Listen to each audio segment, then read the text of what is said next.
Welcome to the penultimate video in this 357 best GRE words that you should know. These are words that have come up multiple times in practice materials and online practice tests from PowerPrep, Manhattan, Kaplan, etc. So these are guaranteed the best words you should know at minimum. Of course, you can learn even more words, and I've got links in the description, but these are the words to know for sure. Now, I thought this would be the final video, but it seems like my editing software can't really cope with videos much longer than half an hour. So I know I've done a few of those in the past, but they're really difficult and take hours extra of editing because of my software for some reason. So I'm going to split up this last segment of the list into two parts and do R and S today and the rest of the letters another day.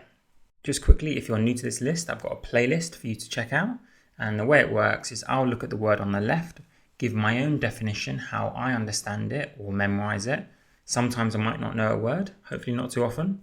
And then I'll glance to the right and see what they say. And therefore you get both perspectives instead of me just reading out the words. Without further ado, let's get to the first word, rationalize. This is quite a hard one. I'm trying to think how I'd best define it. It's like you're trying to give reasons for something. You're trying to pretend that you've got things in proportion. Look at that word ratio at the beginning. You're trying to pretend that you have things in proportion in the right ratio, but you actually don't. Essentially, you're giving reasons for your behavior that sound okay, but they're actually not correct. They're not the correct ratio. You're not keeping things in proportion. You are wrong. So if you say someone's trying to rationalize something, they're trying to justify what they're doing and make it sound rational, proportionate, a proportion is a ratio, but they're getting it wrong. He tried to rationalize his stealing as being justified because it's a big corporation, but he was wrong. He was just a thief. He was trying to say it was in proportion, his theft, but no. To rationalize something is like an insult. You're saying that person is trying to justify themselves when actually they're wrong about what they're saying. Interesting link there with ratio, proportion, except this time the person is not being rational. To be rational is to keep things in proportion. That's a compliment. That person is rational, logical, keeping things in proportion. Let's see what they say. To attempt to justify with reasons, similar to what I said, that are only superficially valid. Exactly, they're not actually valid, but they're just valid on the surface, superficially. They're not truly correct, those reasons. Very interesting word.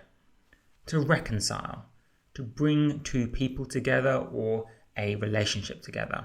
Look at that bit in the middle, concil. It's like conciliation, to be conciliatory. You're trying to be peaceful, mending what's gone wrong. So to reconcile, it's actually pronounced reconcile, but I'm just explaining the etymology, reconcile. You're bringing again together something that was split apart. So in a sentence, you would say, they had a brief break in the relationship, but now they're reconciled. The business managers had a fierce argument, but now they're reconciled to achieving the task together. Notice there's two slightly different definitions there that I've given you, as they have here. Like a relationship, you're repairing a relationship, you're reconciling, bringing two people together. But also, to reconcile two things doesn't always have to be a relationship. So for example, there could be two columns that appear to have a discrepancy, a contradiction, and an accountant might reconcile those by finding the error, correcting the mistake, bringing into harmony two objects, not necessarily just two human beings. Recondite. I struggle a bit with that one. I think it means knowledge that's quite rare, like Gnostic almost. Recondite. I'm not firm on that. I think it means rare knowledge, but I'd have to check. What do they say? Okay, I got that right. If something's arcane or obscure, it means not many people know about it. It's known only to a few people, like the word Gnostic. Often ancient, lost in time. Only a few people know that skill or knowledge anymore. It's recondite. Not a word you see very often in day-to-day life, to be honest. To refute an argument is to prove that it's wrong. She refuted his argument by showing him the evidence of what he'd done wrong. As they say, to rebut or disprove what's been said. It's another way of saying that. You might ask what's the difference between refuting something and rebutting it. I think rebut is just like a counter argument, whereas refute is more definite. You've completely proven them wrong. To be relentless is to just keep on coming. You never relent. To relent is to stop. So if you are relentless, you never stop. You keep on coming. Usually to do with an attack, an army maybe, or someone who's aggressively pursuing a goal. They're relentless. What do they say? They never stop. Exactly. They're constant. Relevant. Topical. Apposite. Related to the thing at hand. Look at that start. It almost looks like relate. Relevant. It's related to what's going on. She mentioned something in the conversation that was relevant. The opposite, of course, is irrelevant. If someone brings up football when someone's discussing their personal relationship, you might say that's irrelevant. Whereas if they brought up maybe their own personal relationship and how it relates to the anecdote they're saying, you'd say, oh, that's relevant. It's apposite, appropriate. What do they say? Yeah, there you go. It relates to the topic or issue at hand. Very similar words to what I said, but I didn't look, I guarantee you. Reproach. Tell someone off, basically. Scold them. Maybe scold is a bit harsh, but to reproach is a little bit gentle. You're just telling them, okay, I'm going to correct you there. You're not harshly rebuking them or something. No, you're just gently reproaching them. Telling them maybe a better approach and how they were wrong with what they said. Okay, they say scold, which is kind of what I said, or express criticism. But I'm just warning you that reproach is a lighter word. When you just want to correct someone, tell them that they're wrong, but not do it in too harsh a way. To repudiate. To denounce an attack, basically. I don't know if that's the perfect definition, but I think of to repudiate something is to say, I aggressively push that away and say, that is not me. I reject that. I am separate from that. I have repudiated it. It's like you're spitting on it and saying, no, not that. That's not me. They say, well, similar words, to renounce or disown.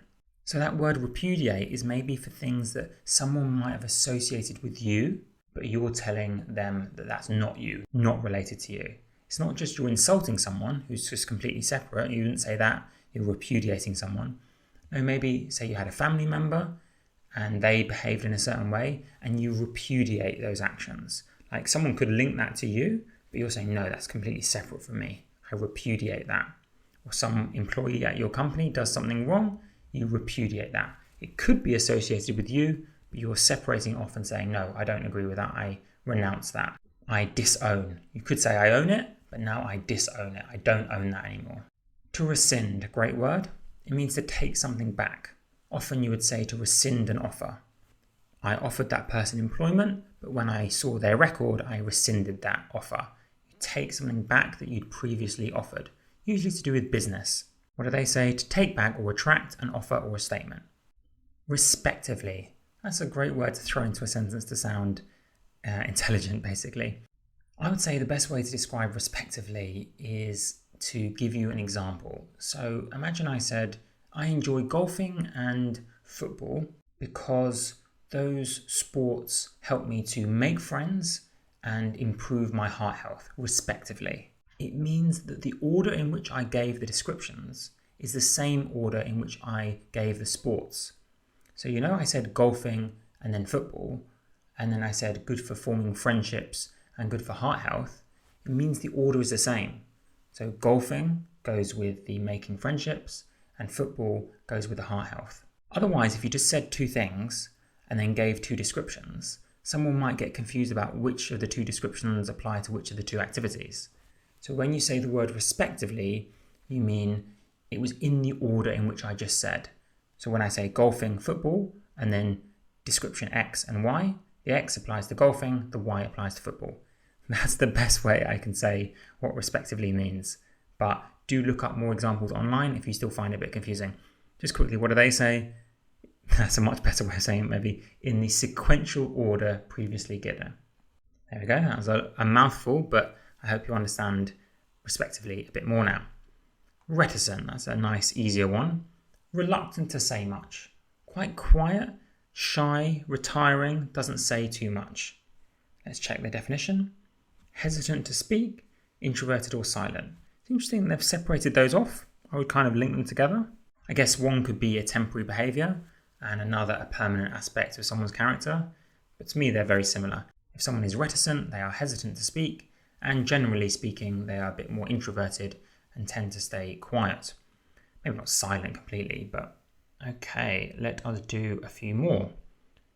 Reverent and rhetoric. Well, reverent means respectful. You're giving things their due regard. You're revering them. You're not taking the mickey in any way. You're looking up to them and admiring them. You're being reverent. What do they say? Solemn and respectful. Yes, you're being serious, solemn. You're not taking the mickey and you're respecting the thing that you're talking about. He gazed at her with great reverence, admiration and respect. Rhetoric. Very interesting. Obviously, you might know the phrase a rhetorical question, which is a question that you ask not expecting anyone to give you an answer because you kind of know the answer already. You're just saying the question for emphasis. But for the GRE here, I guess they mean something different. Rhetoric is the art of speech, making persuasive arguments. So if you say someone is good at rhetoric, it means they're good at crafting arguments off the cuff and making them persuasive. They say the art of effective communication, written or verbal. I believe that used to be taught in the ancient times as like a subject, rhetoric, right? So they teach people how to make good arguments. Nowadays, they don't do that as much. I guess you still have English language studies, but that's more about words and grammar. But yeah, the art of rhetoric, crafting persuasive arguments.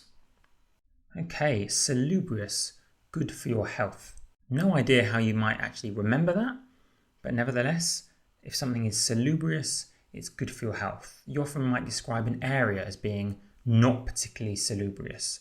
Maybe it's down and out, dangerous, a bit dirty, or a nicer area is much more salubrious. Often, for some reason, used to describe geographical areas, but you could use it to describe other things. As they say, salubrious means health promoting, good for your health.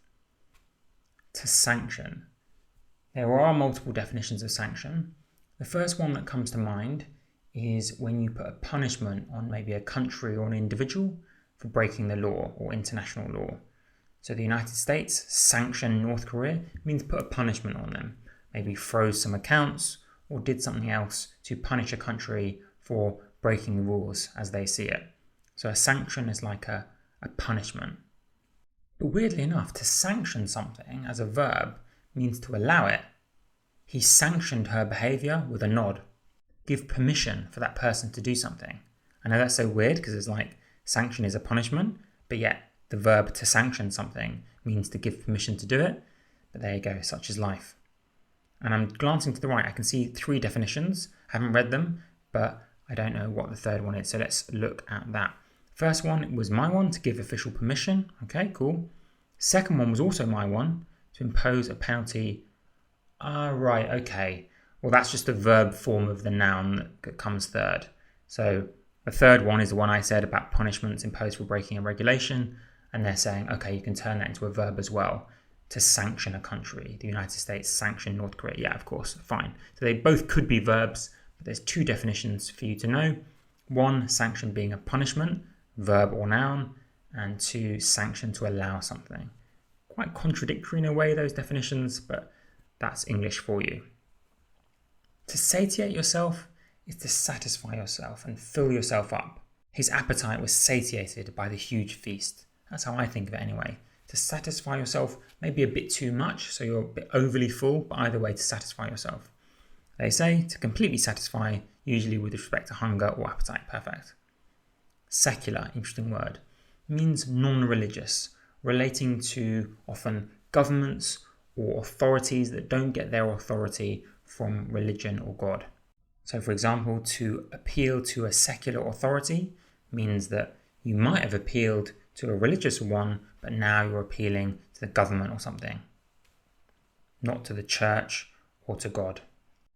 Or a secular punishment is one that's happening in this life, not a religious one. It's happening here on earth in this world. Sediment. That's weird. I don't know why that's in this list. Sediment, I think it's something to do with geography, isn't it? It's like a layer or a trace left over.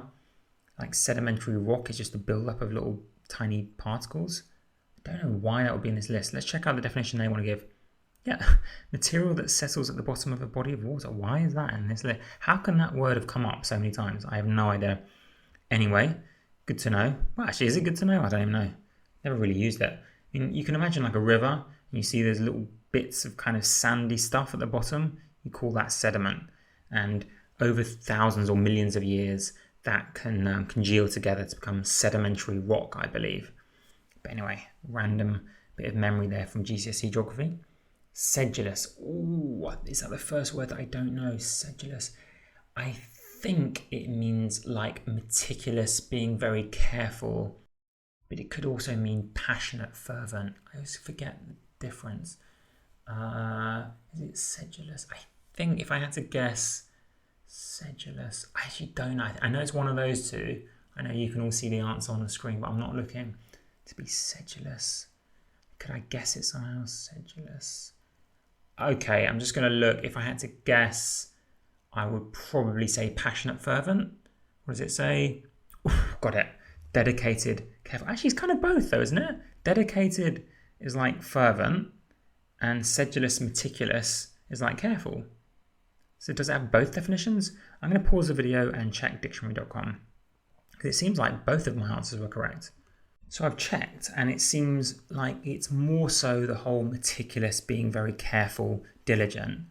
But I guess if you are being very careful, persistent, diligent, that is a kind of passion or focus, or fervour towards the thing you're doing. So I'll give myself the credit there.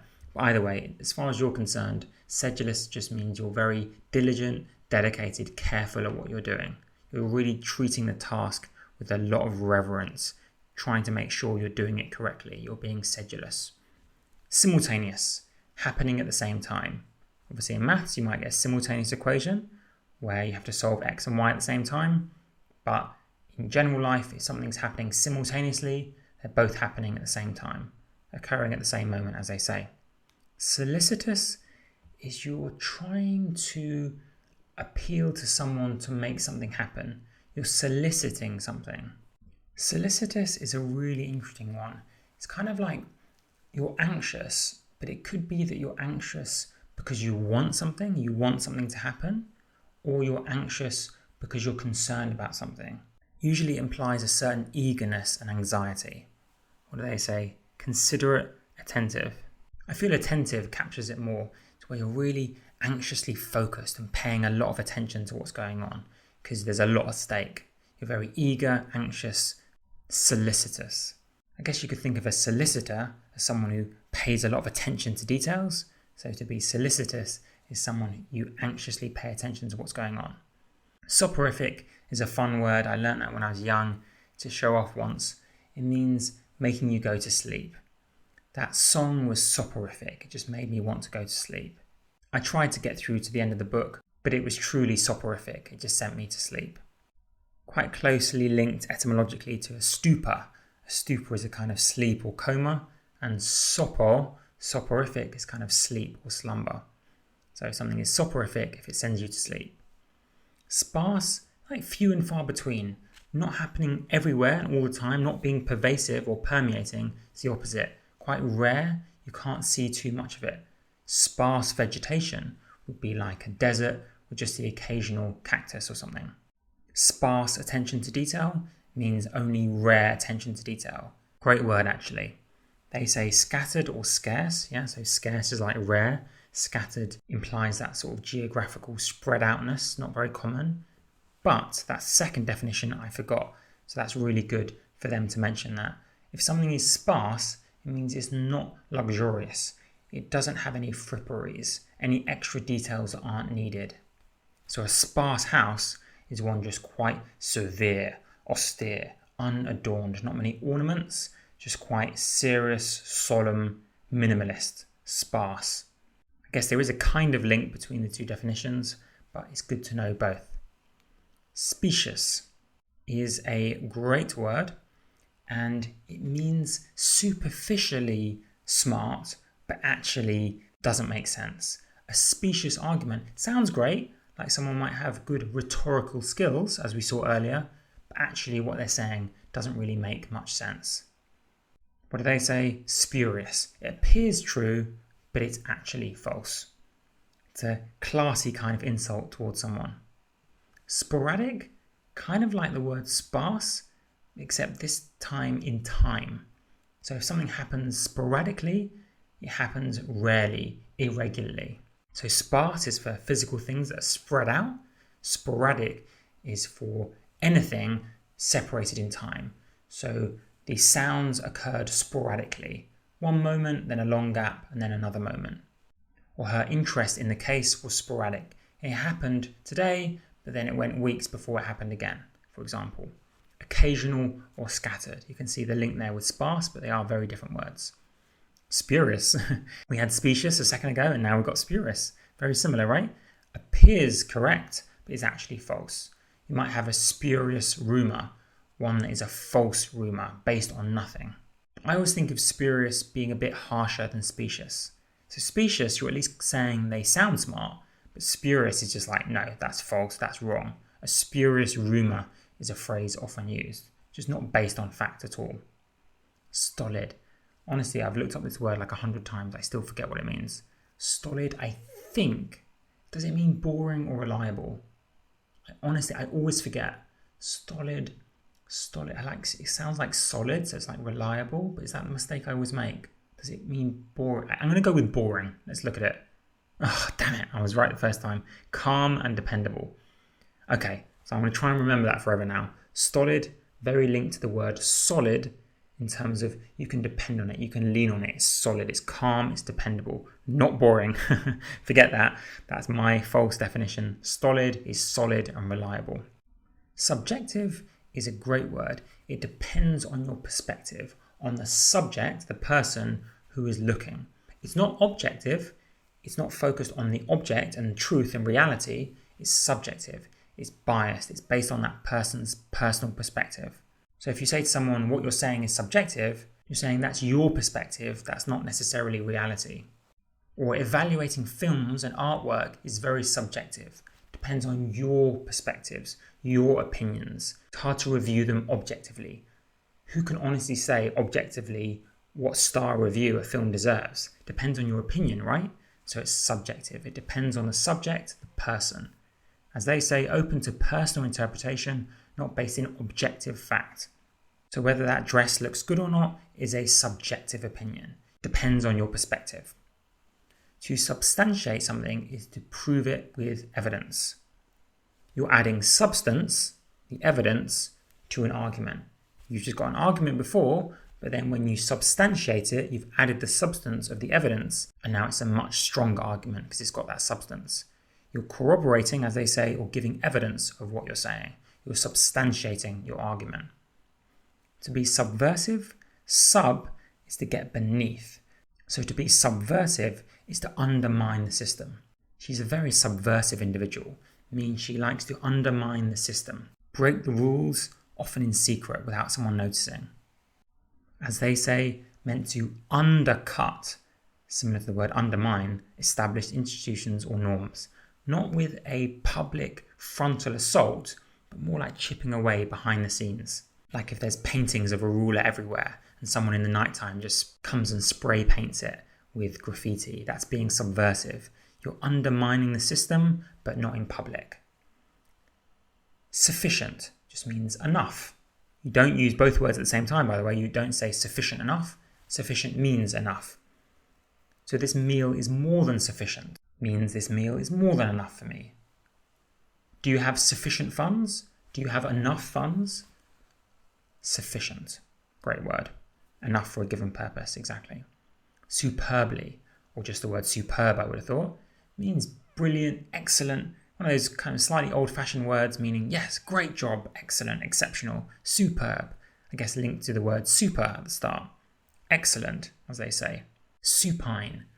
Ooh, I sometimes forget this. There's so many "-ine" words end in "-ine", vulpine, ursine, all these kind of words. But I think supine either means to do with sleep or lying down. I think supine means to do with lying down.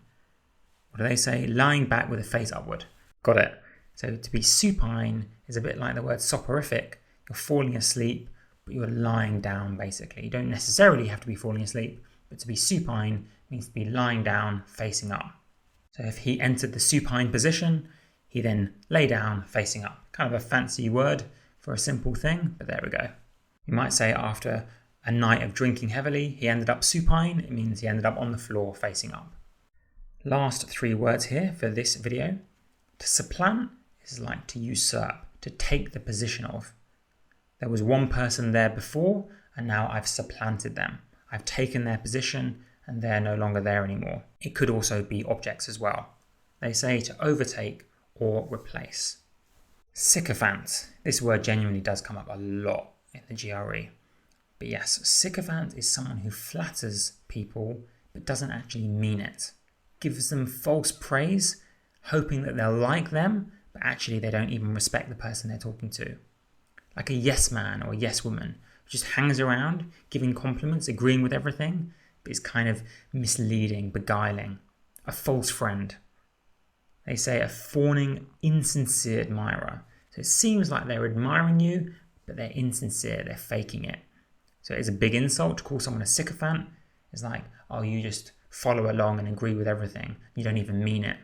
A hypocrite. Finally, synthesize. And actually there's 2 parts of that word and 2 separate definitions I want you to know. There's a separate word called synthetic, which means artificial. Like synthetic grass, not real grass, it's artificial. But this word, even though it looks very similar, means something quite different. To synthesize something means to bring together and fuse 2 things. Like have 2 music tracks, and to synthesize them, I guess it's kind of linked to the word to sync up, right? It means to bring them together so they're playing at the same time. They say to combine disparate, like separate, parts into one coherent whole, working together smoothly. Nice word, don't see it too often. Obviously you do see the word synthetic quite a lot, but it's good to know both words. So you've got a 2 for 1 there. Either way, I really hope this video helped. And if you enjoyed it, of course, watch all my vocab videos. I've got, 30 now or something like that. Of course, the more words you know, the better for the GRE, but also for your whole life in English. See you in the next video.